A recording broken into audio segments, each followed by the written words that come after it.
ಶಿವಮೊಗ್ಗ ಮಹಾನಗರ ಪಾಲಿಕೆಯ 2025-26ನೇ ಸಾಲಿನ ಆಯವ್ಯಯವನ್ನ ತಯಾರಿಸುವ ಬಗ್ಗೆ ಸಾರ್ವಜನಿಕರ ಹಾಗೂ ಸಂಘ ಸಂಸ್ಥೆಗಳ ಮೊದಲನೇ ಹಂತದ ಪೂರ್ವಭಾವಿ ಸಮಾಲೋಚನಾ ಸಭೆಯನ್ನ ನವೆಂಬರ್ 30ರಂದು ಬೆಳಗ್ಗೆ 11:30ಕ್ಕೆ ಮಹಾನಗರ ಪಾಲಿಕೆ ಸಭಾಂಗಣದಲ್ಲಿ ಆಯೋಜಿಸಲಾಗಿದೆ.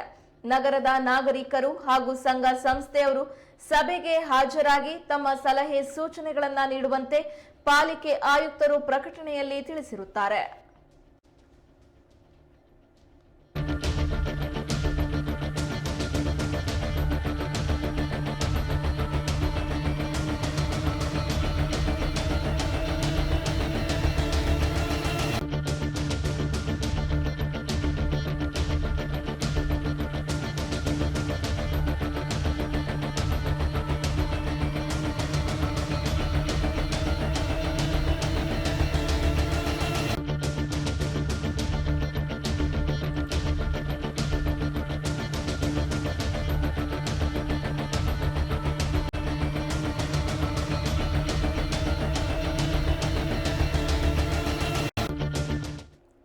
ಶಿವಮೊಗ್ಗ ಮಹಾನಗರ ಪಾಲಿಕೆಯ 2025-26ನೇ ಸಾಲಿನ ಆಯವ್ಯಯವನ್ನ ತಯಾರಿಸುವ ಬಗ್ಗೆ ಸಾರ್ವಜನಿಕರ ಹಾಗೂ ಸಂಘ ಸಂಸ್ಥೆಗಳ ಮೊದಲನೇ ಹಂತದ ಪೂರ್ವಭಾವಿ ಸಮಾಲೋಚನಾ ಸಭೆಯನ್ನ ನವೆಂಬರ್ 30ರಂದು ಬೆಳಗ್ಗೆ 11:30ಕ್ಕೆ ಮಹಾನಗರ ಪಾಲಿಕೆ ಸಭಾಂಗಣದಲ್ಲಿ ಆಯೋಜಿಸಲಾಗಿದೆ.